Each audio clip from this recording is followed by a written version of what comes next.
Pakar hukum pidana melihat aksi pembakaran bendera partai politik yang terjadi saat unjuk rasa bersifat spontan dan merupakan ekspresi massa. Oleh karena itu, menurut pakar hukum pidana Universitas Islam Indonesia, Profesor Muzakir, pembakaran bendera partai politik bukan merupakan sebuah penghinaan yang masuk dalam ranah pidana.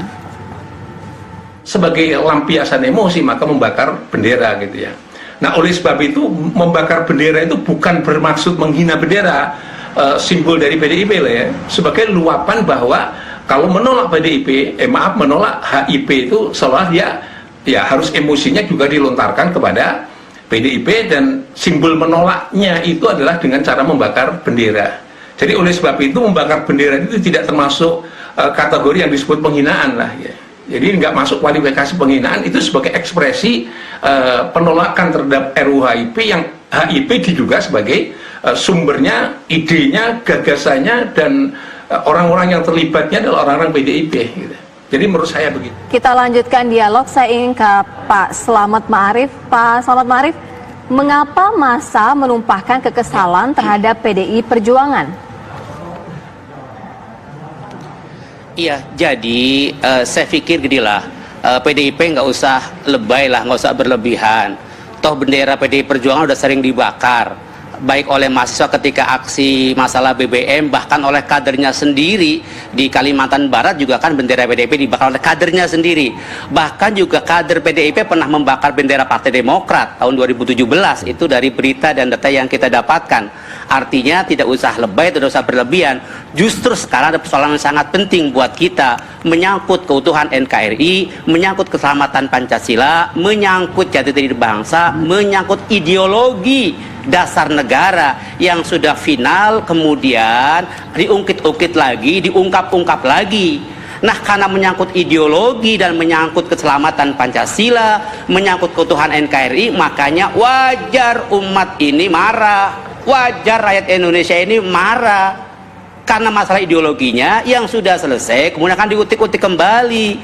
Bahkan bagaimana umat dan rakyat kalangan Islam maupun nasionalis tidak marah ketika persoalan ideologi bangsa yang sudah final bagi kita kemudian akan dicoba dirubah, diutik-utik melalui rancangan undang-undang HIP ini.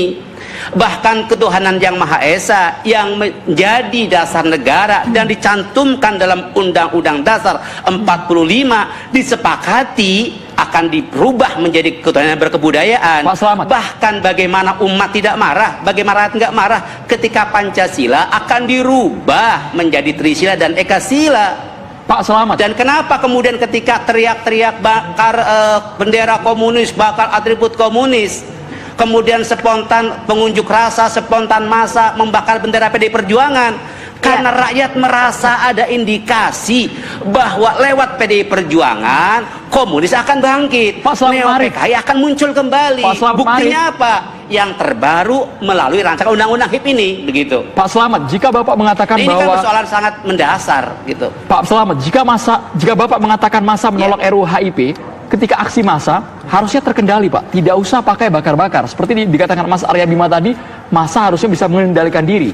Jangan sampai melebihi batas yang ada. Saya pikir tadi kan juga pakar hukum sudah mengatakan ini kegiatan spontanitas pembakaran itu karena kekecewaan yang berlebihan. Karena sudah menjadi rahasia umum, orang tahu siapa yang membawa inisiator RUU ini, HIP ini siapa.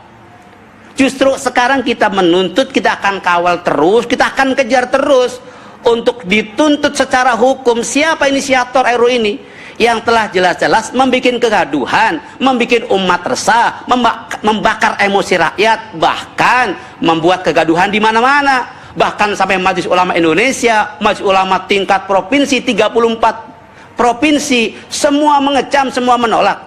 Ini kan ada seseorang atau kelompok yang punya hak inisiator kemudian mengajukan ini. Ini kan biang keroknya.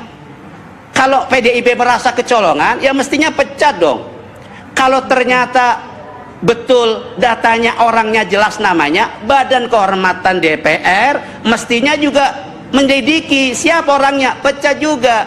Kalau misalkan ternyata ini usulan partai yang dibawa oleh seseorang, maka pemerintah wajib membubarkan partai ini kalau terbukti betul-betul ingin kembali Baik, Pak Selamat, sampai situ dulu, Pak, posisinya, Pak. Baik. ingin Mas Arya Bima, kembali tanggapannya. membuat ruang yang Baik. ruang untuk bangkitnya PKI. Oke, Mas Arya Bima. Iya, mengenai substansi RUU yang muncul haluan ideologi Pancasila ini, RUU inisiatif ya, dan pemerintah juga sudah minta supaya itu tidak dibahas lebih dulu, ada satu harmonisasi yang kembali akan dilakukan oleh DPR. Jadi mekanismenya di dalam paripurna kemarin sudah pada usul untuk itu dikembalikan pada mekanisme harmonisasi dengan mengundang termasuk Pak Slamet, kita undang, kita tanya ya, jangan sampai kemudian muncul hal-hal yang akhirnya ditumpangi sekedar ingin mengkanalisasikan hal-hal yang terkait dengan partai PDI Perjuangan atau orang tertentu. Ya ini usulan DPR bahwa baik proses inisiatif itu boleh dari Pak Slamet, boleh dari perorangan, bisa dari kelompok, semua dalam proses demokrasi ini kita buka selebar-lebarnya. Kalau Pak Slamet ada tuduhan tadi ada unsur-unsur yang itu dianggap tidak sesuai dengan ketuhanan yang Maha Esa karena ada ketuhanan yang berkebudayaan. Tuh, tak bacakan. Oh, kayak Pak Slamet itu belum pernah baca pidato Bung Karno 1 Juni, ya. Tuh, Pak Slamet, nggih, saya bacakan. Prinsip kelima, menyusun Indonesia merdeka dengan bertakwa kepada Tuhan yang Maha Esa. Prinsip ketuhanan bukan saja bangsa Indonesia bertuhan, tetapi masing-masing orang Indonesia hendaknya bertuhan, Tuhannya sendiri. Yang Kristen menyembah Tuhan menurut petunjuk Isa Al-Masih, yang Islam bertuhan menurut petunjuk Nabi Muhammad, yang Buddha menjalankan ibadatnya menurut kitab-kitab yang ada padanya.